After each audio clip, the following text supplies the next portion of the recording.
I'm Representative Sean Patrick Maloney. Where the heck is your congressman? No show Castro! No show Castro! No show Castro! I'm a member of the United States Congress.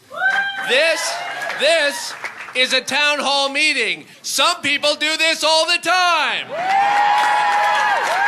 I am so energized by this. Give yourselves a round of applause. Look at all these people. This is fantastic.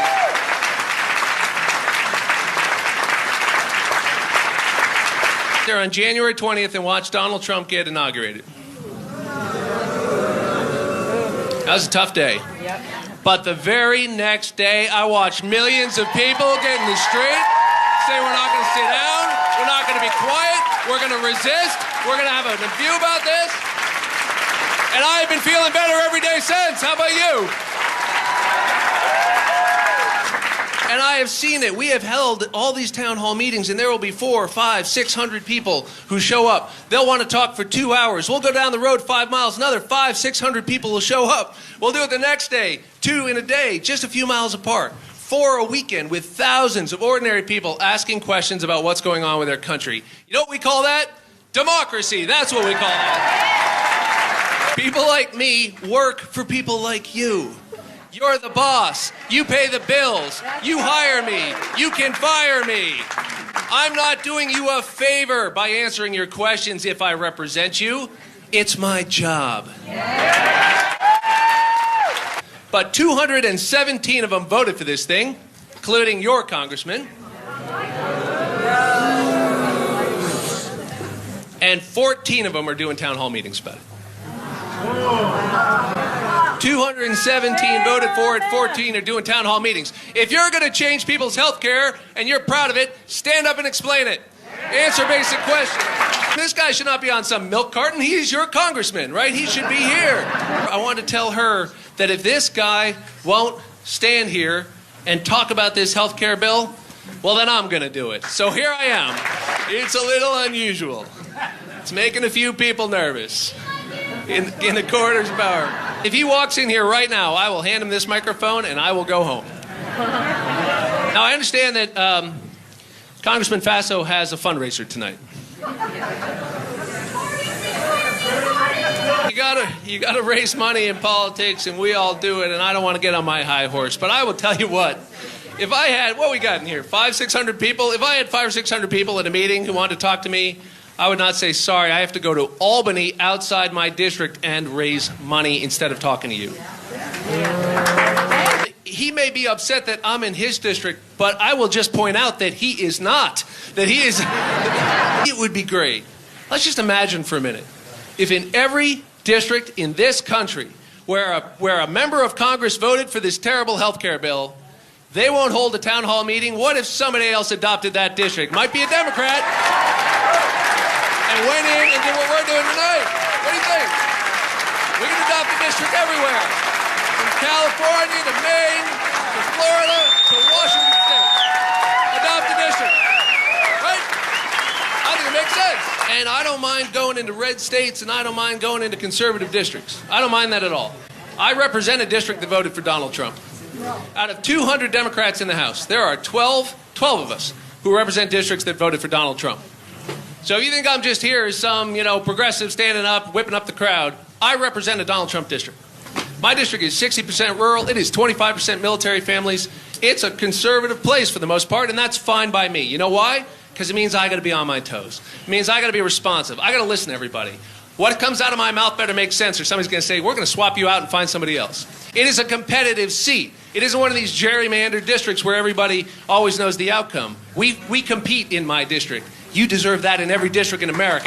And that's what ought to happen with adopting a district. I get yelled at all the time, right? I mean, that's okay, right? It can't be that you don't do town hall meetings just because somebody's going to disagree with you. I mean, if you can't yell at your congressman, who can you yell at, right? It's America, right? You may have noticed we have 2 stools here. One is for me. This one is for John Faso in case he shows up. You want to have some fun? Let's have some fun. Everybody got a cell phone with them? Everybody got Twitter? All right, we're going to take 1 minute. We're going to take 1 minute, and we're going to do a little community action here. This is called grassroots organizing. Everybody take out your phones. Everybody take out your phones. It's going to take a minute, but this is going to make sense. You ready? You don't have to talk when you take out your phones. Don't make me come back there.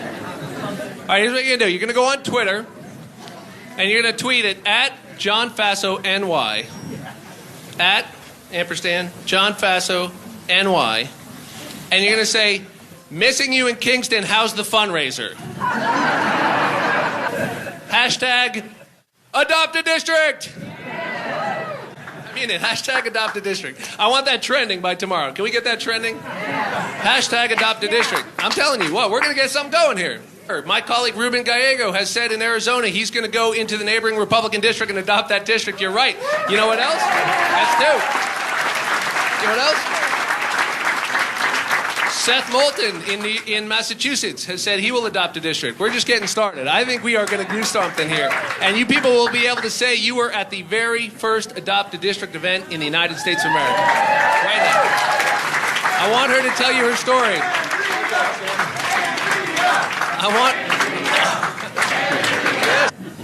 I have an intestinal defect. And my uterus is misshaped. And I'm missing my fallopian tubes. And I have a benign brain tumor. And I have a syrinx in my spine. And I have lesions on my brain. And I'm also a mother of 2.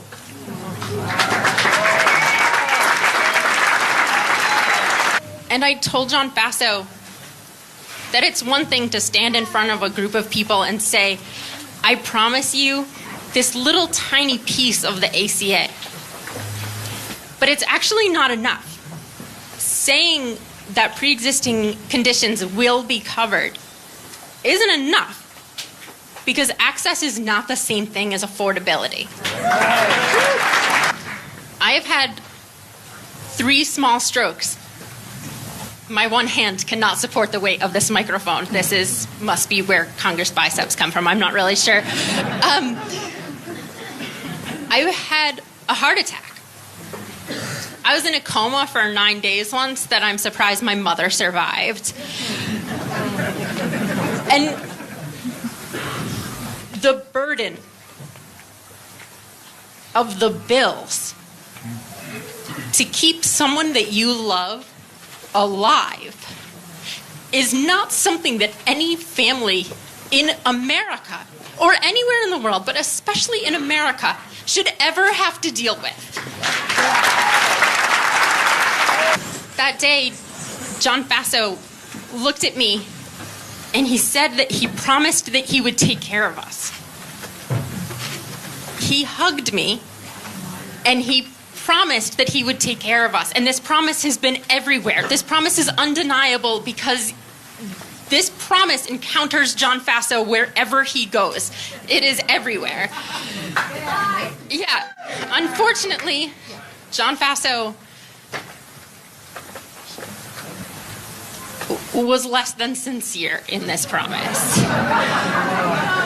And here we are. He broke that promise. And here we are fighting for health care, hoping that the Senate will listen to us and protect health care in this country. And I think that's all I have to say.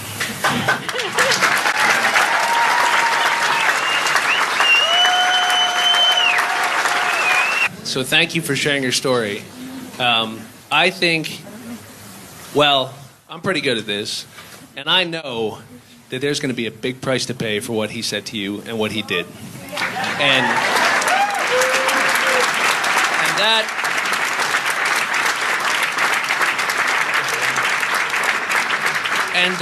that is the reason, honestly, he should be here telling you, here's what I said to you, here's what you expected from me, here's what I did, and here's why I did it. And if he can't do that, something's very wrong. And the good news is, there are a lot of people who can be in Congress, ladies and gentlemen. This has to be about building something, not just tearing it down, right?